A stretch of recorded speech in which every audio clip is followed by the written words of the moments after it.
Olá pessoal, tudo bem com vocês? Na aula de hoje nós vamos continuar falando sobre resíduos sólidos. Agora nós vamos falar sobre a disposição final desses resíduos.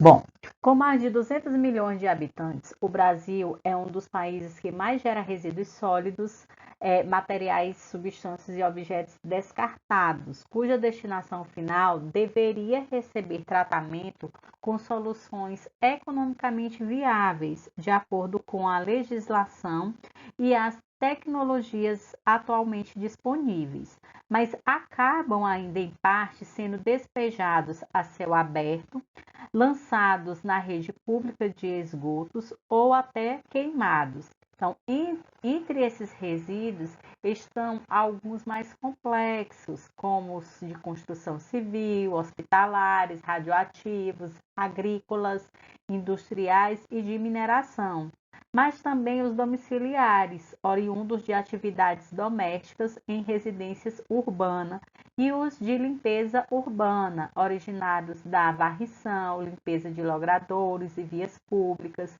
classificados como resíduos sólidos urbanos. Nas cidades brasileiras, a crescente geração desse tipo de resíduo e as práticas de descartes estabelecidas, aliados ao ainda alto custo de armazenamento, resultaram em volumes crescentes de resíduos sólidos urbanos acumulados e historicamente em sérios problemas ambientais e de saúde pública. Com relação à disposição do lixo nas principais regiões do Brasil, então grande parte do lixo urbano gerado não é coletado, permanecendo junto a habitações ou sendo descartado em logradouros públicos, terrenos baldios, encostes e cursos d'água. Sem planejamento, as cidades não conseguem fornecer as condições sanitárias e de infraestrutura básicas a novos moradores, gerando fortes desigualdades sociais. Com relação aos problemas enfrentados, nós temos áreas escassas ou já inexistentes para a disposição final desse lixo, conflitos de uso do solo com a população que moram em torno das instalações de tratamento e destinação final do lixo, exportação de lixo a municípios vizinhos, gerando resistência da população, além de lixões a céu aberto. Então, de acordo com a Política Nacional de Resíduos Sólidos, a destinação de resíduos consiste na reutilização, compostagem, reciclagem, recuperação, aproveitamento energético e outras destinações admitidas pelos órgãos competentes. Então, desde que respeitadas as normas operacionais específicas que evitem danos ou riscos à saúde e à segurança pública, minimizando os impactos ambientais adversos. Segundo a Política Nacional de Resíduos Sólidos, a disposição final consiste em distribuir ordenadamente os rejeitos em aterros, observando as normas operacionais específicas para que ocorra para que seja o mínimo o impacto ambiental provocado por esses resíduos.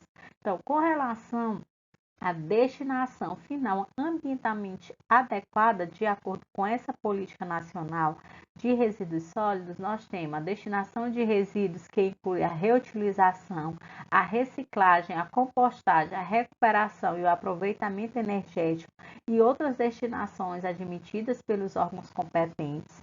Então, a disposição final ambientalmente adequada é uma distribuição ordenada de rejeitos em aterros, observando todas as normas operacionais específicos, a fim de minimizar os impactos ambientais adversos que podem ser provocados por esses resíduos sólidos. Com relação ao gerenciamento e à gestão integrada de resíduos sólidos, ou seja, do lixo. Então, o gerenciamento de resíduos sólidos é definido como um conjunto de ações exercidas, direta ou indiretamente, nas etapas de coleta, transporte, transbordo, tratamento e destinação final ambientalmente adequada dos resíduos sólidos e disposição final ambientalmente adequada dos rejeitos. Já a gestão integrada de resíduos sólidos é um conjunto de ações voltadas para a busca de soluções para os resíduos sólidos, de forma a considerar as dimensões política, econômica, ambiental, cultural e social, com controle social e sob a premissa do desenvolvimento sustentado. Então, embora as tecnologias necessárias para o cumprimento da Política Nacional de Resíduos Sólidos estejam disponíveis no Brasil, os custos e a falta de uma maior integração na gestão desses resíduos sólidos urbanos têm sido apontados por especialistas como os motivos para esse comportamento.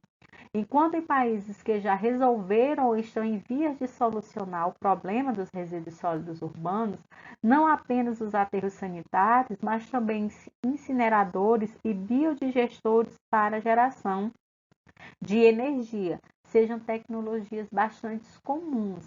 No Brasil, dada a falta de uma gestão unificada de resíduos sólidos urbanos, os desafios permanecem praticamente os mesmos anteriores a essa política nacional dos resíduos sólidos. Então, em relação à gestão dos resíduos sólidos urbanos e industrial, então deve sempre estar em consonância com os princípios estabelecidos pela Agenda 21, bem como em atendimento às exigências legais. Os 4 pilares fundamentam o chamado Plano de Gerenciamento de Resíduos Sólidos. Então, a elaboração desse plano visa a destinação final adequada dos resíduos sólidos e evitando que eles sejam jogados de forma indiscriminada no meio ambiente. Bom, com isso nós temos a logística reversa, que está contida no Plano Nacional de Resíduos Sólidos. Então, a logística reversa é uma solução para a sociedade que para evitar diversas formas de poluição. O aumento do consumo ele traz consigo uma grande geração de resíduos sólidos urbanos e muitas vezes o gerenciamento desse lixo é realizado de forma incorreta. O desperdício de resíduos passíveis de reutilização, reciclagem ou reaproveitamento é comum e muitos deles acabam indo parar em aterros e lixões. Daí a importância de políticas públicas e empresariais de logística reversa. Fazem parte dos princípios e instrumentos definidos na Lei de Responsabilidade Compartilhada pelo ciclo de vida dos produtos e a logística reversa. Então, de acordo com a Política Nacional de Resíduos Sólidos, a responsabilidade sobre o produto cabe a comerciantes, fabricantes, importadores, distribuidores, cidadãos e titulares de serviços de limpeza e manejo dos resíduos sólidos urbanos. Então, isso significa que a Política Nacional dos Resíduos Sólidos, ela obriga as empresas a aceitarem o retorno de seus produtos descartados, além de se responsabilizarem também pelo destino desses itens. A lei define a logística reversa como um instrumento de desenvolvimento econômico e social, caracterizado por um conjunto de ações, procedimentos e meios destinados a viabilizar a coleta e a restituição dos resíduos sólidos ao setor empresarial para reaproveitamento em seu ciclo ou em outros ciclos produtivos ou outra destinação final ambientalmente adequada. Então, de acordo com a logística reversa, é obrigatório a responsabilidade compartilhada. A Lei de Resíduos Sólidos, ela determinou a obrigatoriedade de fabricantes implantarem sistema para a coleta de suas embalagens. A lei ela deu a possibilidade dos fabricantes implantarem esses sistemas através de pontos de entrega voluntária ou apoio às cooperativas de catadores. a lei contemplou em seu espírito o modelo de cooperativas de catadores, que é um viés social já praticado, proposto pela Política Nacional de Resíduos Sólidos. Bom, com relação à hierarquia das ações no manejo dos resíduos sólidos, lá no artigo que se encontra lá no artigo 9. Então, nós temos que um resíduo sólido é qualquer material, substância ou objeto bem descartado, resultante de atividades humanas. Então, existe uma ordem de prioridade na gestão e no gerenciamento de resíduos sólidos, que é estipulada pelo Plano Nacional de Resíduos Sólidos. Que, em primeiro, nós temos a primeira prioridade no gerenciamento de resíduos é a não geração, ou seja, o conceito está ligado à eficiência em toda a cadeia produtiva e de serviços com o uso de tecnologias modernas e inovadoras. Então, a segunda prioridade no gerenciamento de resíduos está a sua redução, ou seja, após esgotar todos os métodos para não gerar resíduos, a organização ela deve desenvolver técnicas para reduzir a quantidade gerada em seus processos, seja através da inovação tecnológica, modificações no processo, substituição de matérias-primas, maquinários mais eficientes, etc. Ou seja, através da criação de novos serviços e produtos com tarefas semelhantes, porém com a maior eficiência. A terceira propriedade nós temos a reutilização. Então, a reutilização ela procura prolongar a vida útil de um produto no mercado. Todo produto dessa categoria deve possuir uma indicação de quantos ciclos de produção poderá atravessar sem afetar suas características principais. O quarto ciclo de prioridade nós temos a reciclagem. Então, a reciclagem ela tem como finalidade reintroduzir um resíduo após sofrerem transformações em suas propriedades a uma determinada cadeia produtiva e servir de matéria-prima para a fabricação de outros produtos. A terceira prioridade a quinta prioridade nós temos o tratamento. Então, o tratamento ele utiliza tecnologias apropriadas para neutralizar a periculosidade do resíduo, possibilitando muitas vezes a reutilização e reciclagem. E a sexta prioridade é a disposição final adequada dos rejeitos. Então, ela deve ser entregada somente se o resíduo não for capaz de passar por tratamento algum. Bom, com relação ao plano de gerenciamento de resíduos sólidos, esta etapa ela pode ser considerada temporária, mas sem dúvida ela é fundamental para o êxito do programa de gerenciamento de resíduos sólidos, pois pode facilitar a coleta dos resíduos. Então, nós temos como um primeiro meio para a destinação desses resíduos o seu acondicionamento. Então, para o acondicionamento temporário de resíduos, podem ser utilizados caçambas, contêineres e lixeiras destinados à coleta de resíduos recicláveis, como a coleta seletiva, dependendo do tipo de resíduo. Então, cabe destacar que é fundamental a identificação dos recipientes onde os resíduos serão acondicionados, identificando com figuras, cores e dizeres qual é o tipo de resíduo que corresponde àquele recipiente, visando facilitar o correto descarte de resíduos. Então, o acondicionamento é a etapa de preparação dos resíduos para a coleta adequada de acordo com o tipo e quantidade gerada. Os resíduos eles são acondicionados em recipientes próprios e mantidos até o momento em que são coletados e transportados ao aterro sanitário ou outra forma de destinação final. Destaca-se que o acondicionamento dos resíduos deve ser realizado de forma a evitar acidentes e a proliferação de vetores. Ainda com relação ao acondicionamento, nós temos a importância da coleta seletiva. Então, a coleta seletiva, ela representa a maneira ecológica mais adequada para o descarte de lixo, associada ao tema de educação ambiental e do desenvolvimento sustentável. A coleta seletiva, ela evita a poluição do solo e das águas.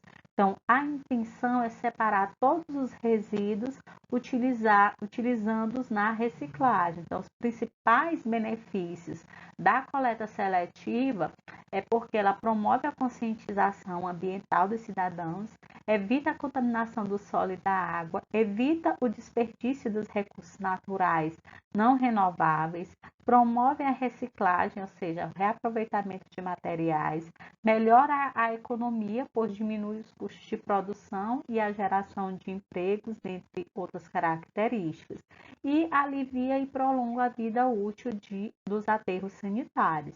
Então, de acordo com a resolução do CONAMA número 275 de 2001, foram estabelecidos padrões de cores para os diferentes tipos de resíduos para identificação de coletores, conforme abaixo. Então, o coletor azul é destinado a papel e papelão, vermelho, plástico, verde, vidro, amarelo, metal, preto, madeira, laranja, resíduos perigosos, branco, resíduos ambulatoriais e de serviços de saúde, roxo, resíduos radioativos, marrom, resíduos orgânicos e cinza, resíduo geral não reciclável misturado ou contaminado não passível de separação.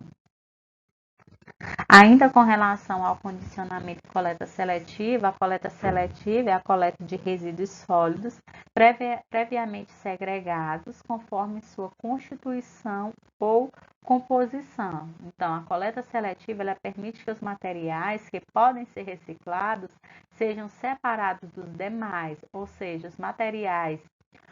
materiais recicláveis são separados em papéis, plásticos, metais, vidros, sendo que o lixo orgânico, restos de alimentos, podas de árvores, folhas secas e outras partes da árvore são utilizados para a fabricação de adubos orgânicos por meio da compostagem, ou são ou deveriam ser encaminhados para o aterro sanitário.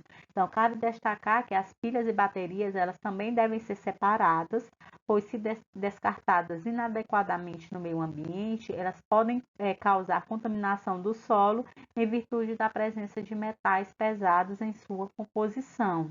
Então, ainda nesse grupo, enquadram-se os resíduos hospitalares, em virtude da contaminação biológica que podem apresentar, sendo que eles devem ser segregados dos demais resíduos e destinados à incineração. Ainda com relação ao acondicionamento, todos os cidadãos eles podem colaborar com a separação dos materiais segundo a teoria dos 3 R's, ou seja, reduzir, reciclar e reutilizar. Então, reduzir é uma mudança de hábito de consumo, reduzindo assim a proliferação de lixo. Reutilizar, reutilização de materiais como sacolas de supermercado, potes de vidro e plástico, dentre outros. Reciclar, através de processos artesanais ou industriais, transforma-se em materiais usados em novos produtos. Então, o grande aumento da produção de lixo é um dos principais problemas ambientais da atualidade.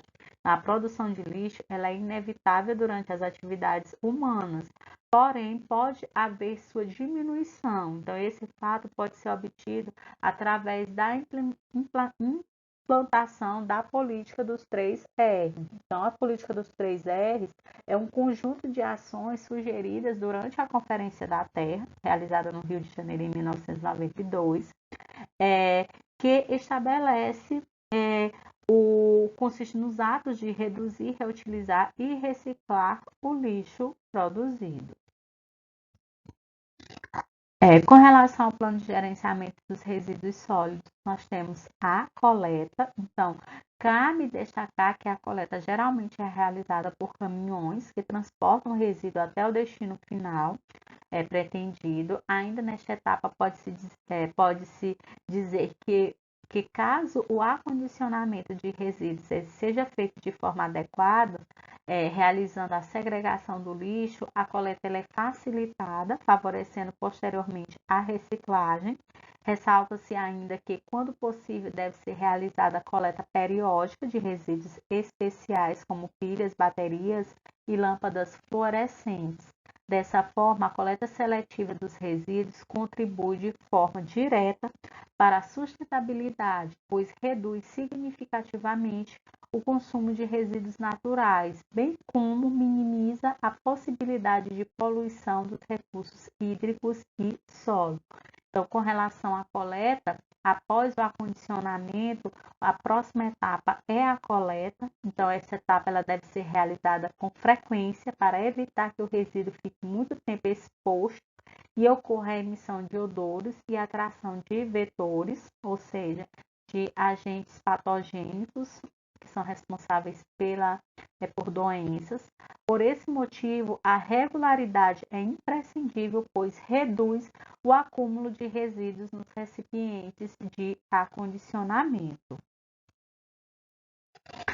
A próxima etapa do plano de gerenciamento de resíduos sólidos é o transporte.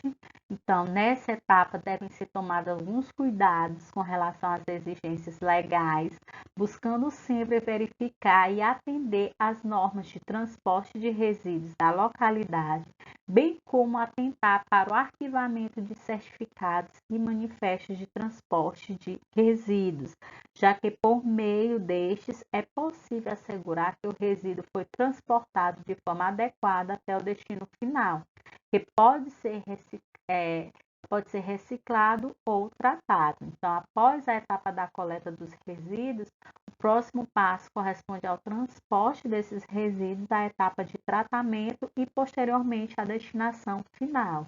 Então, o transporte dos resíduos geralmente é realizado por caminhões específicos para tal finalidade. Essas aqui foram algumas referências utilizadas na aula de hoje. Então, como informação importante, assistam as videoaulas, leiam o material de apoio, participem dos fóruns de discussões e respondam à atividade avaliativa. Qualquer dúvida que vocês tiverem, vocês podem estar entrando em contato comigo através do meu e-mail, dos grupos de WhatsApp e dos fóruns de discussões. Bons estudos e até a próxima aula.